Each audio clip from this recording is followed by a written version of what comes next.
Queen.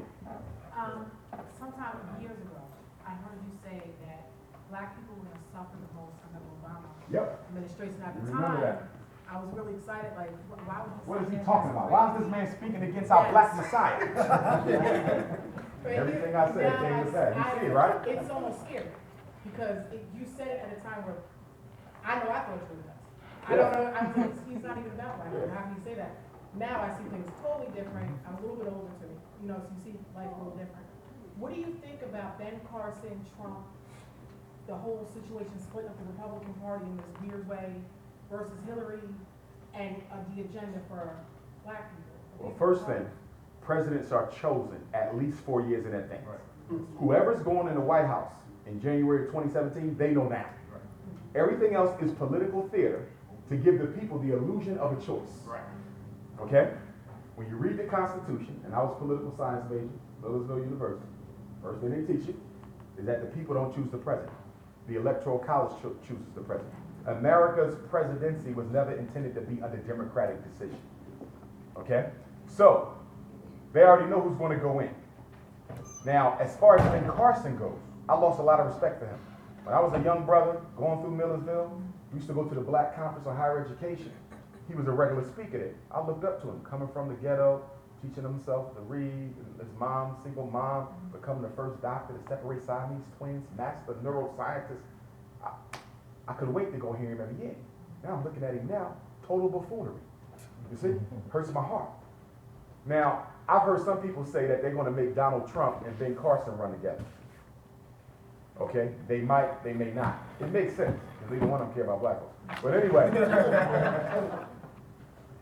I don't know who they chose. I'm trying to study it.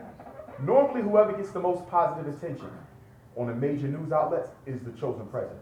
If you remember when Obama ran, he got nothing but positive press from CNN, headline news. I knew he was going to be the one. He got no negative press, while at the same time they crucified Senator McCain. You understand? So I knew Obama was the choice. So you have to look and see who's getting the favorable press. That's the pick. The job of the government is to make the people choose the person they already pre-selected. The media's job is to sell to you the person that the power structure already chose. Okay? So when they chose Obama, they had to sell Obama to make sure the people went the direction of the status quo. Why is that important? Because democracies are very sensitive things. People are very cynical. If people recognize that I actually do not control the country through my vote, it can lead to chaos and anarchy. You see what happened to Russia. You see what almost happened to Italy. You see what happened in Egypt. You understand? So America's democracy also hangs in the balance. Okay? Most poor people in America are poor white people. You understand? And a lot of them are not happy with the direction that they see the country going into. So it becomes more important to convince them that the person they should vote for is the person that the powers that be wants.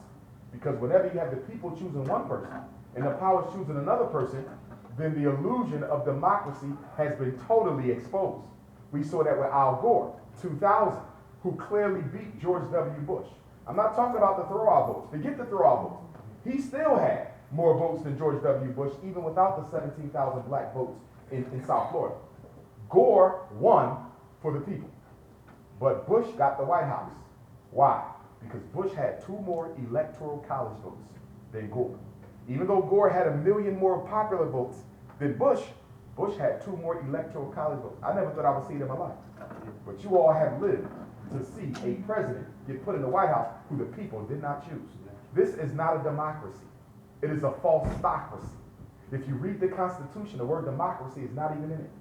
The Declaration of Independence, the word democracy is not even in it. The preamble, the word democracy is not even in it. Look at any of the 50 state constitutions, including Pennsylvania, show me the word democracy. It's not in it. This is not a democracy, only the illusion of one. You have no choice. America is a dictatorship with 2 heads, one Democratic, one Republican. In public, they appear to represent 2 dichotomies of choice. But in the back room, they're all on the same page.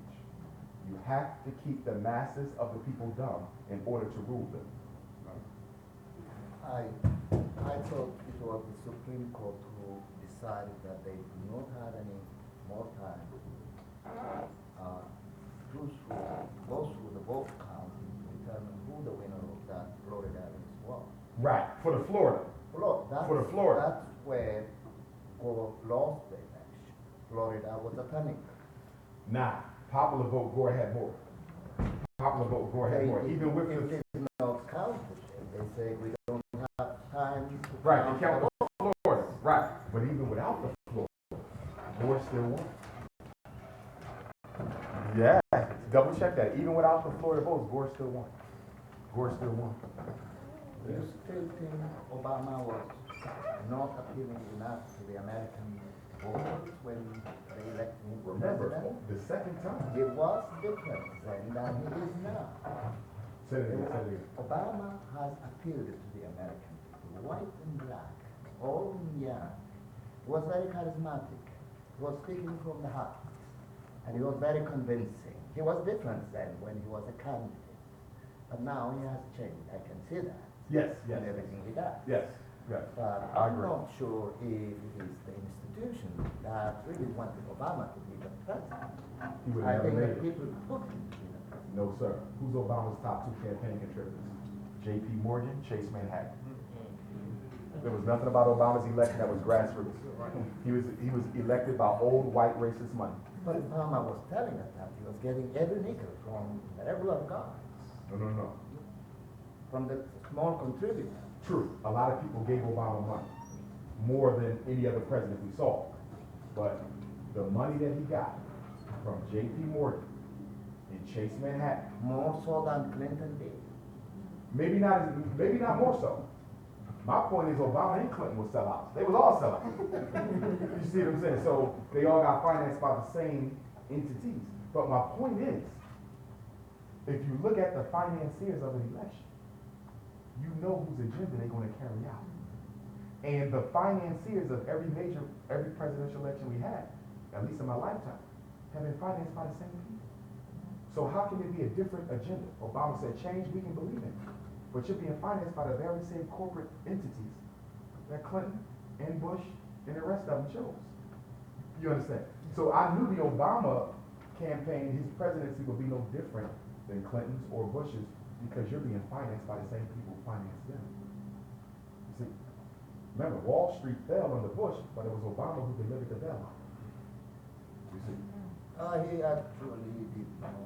I think it is the Federal Reserve Bank who made that decision to bail out the banks so the economy would be safe, so the recession would be stopped from turning into a serious depression. That was a very wise decision, by the way. Why not take that same money that you bailed the bankers out and give it to the people so they can bail themselves out? Say that again. Now, here is the difference. The guys in the Burger King, if they go broke, they take themselves out. But if the banks go broke, they take all of us Yes, sir. down the drain. Yes, but part of the They banking didn't want process. us to go down the drain. Without banks, there is no economy. No lending, no borrowing, no investing. True, I agree with that part. It's not having banks that's the problem. It's no oversight for what they do. The Federal Reserve is not under the United States government, nor is it a public corporation. Federal Reserve is privately owned. Yes. We don't even choose the chair. They give the president 5 names, and the president can choose one of the 5 names for who's going to chair the Federal Reserve. The president chooses No. 7 board of governors. They From- are all appointees of the president. Most of them are economists. Okay. 7 out of 12 voting Elder, members. he does not choose them. They give him a list, and from the list he selects. So he does choose after they pre-selected. There's nothing democratic about the Federal Reserve. But if it is, then I got, let me share some of the love. I'm with the you. Federal Reserve Bank, if it makes any profit from the purchase or sale of bonds, what does it do with the profit? It doesn't give it to the president, the private sector. It's a renders it to the treasury. No. So, No. why is it that we have 7 voters, all of them appointed by the government, the president, and only 5 coming from the regional banks? Why did they give majority power to the appointees? Because it is an inside hustle. That's why they do it that way. I think there was also a fight between federalism and state rights. They did not want to give all power to the federal. I got a question for you. Yes, Have you ever I'm heard- sorry, I don't want to No, you're okay. waste our time debating about this. But I like one question to be answered about the current movement of these very respectable students. Uh-huh. If the current strategy of demonstrating or walking for the next 4 days doesn't work, what next to make this movement successful? Okay. Martin Luther King appealed to the wide American audience, and he had Johnson behind him too, communicating with Kennedy or whoever was in power. And he was a charismatic person, and he can appeal to a large number of people, audiences. They don't have that. They don't need to have How it. do they move from A to B? Remember- If strategy A fails, what is the... Remember, before King succeeded in Birmingham, he failed in several other cities. History does not give us that card. They had to learn from their mistakes, the same way the youth are gonna have to. There's no such thing as a perfect revolution. There's no such thing as a perfect campaign. There's gonna be contradictions and mistakes. The mistake is not the problem. When you don't learn from it, it becomes the problem. Dr. King learned from the mistakes of the earlier campaigns, and that's why Birmingham was ultimately successful. They're young people. They're going to make mistakes.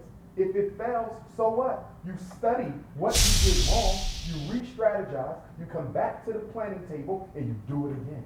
You don't stop. Nothing's perfect. No But they revolution. don't have the time, like Martin Luther King. Sure they have the time. They're in the miseducation our children for over 100 years. We got a couple years to get it right. Well, Doctors. A third doctor's gonna step in. all right. A third doctor's gonna step in. Share the love. Yeah. Give him a hand. Give him a hand. But we won't finish, Elder. We won't. Share the love. If I got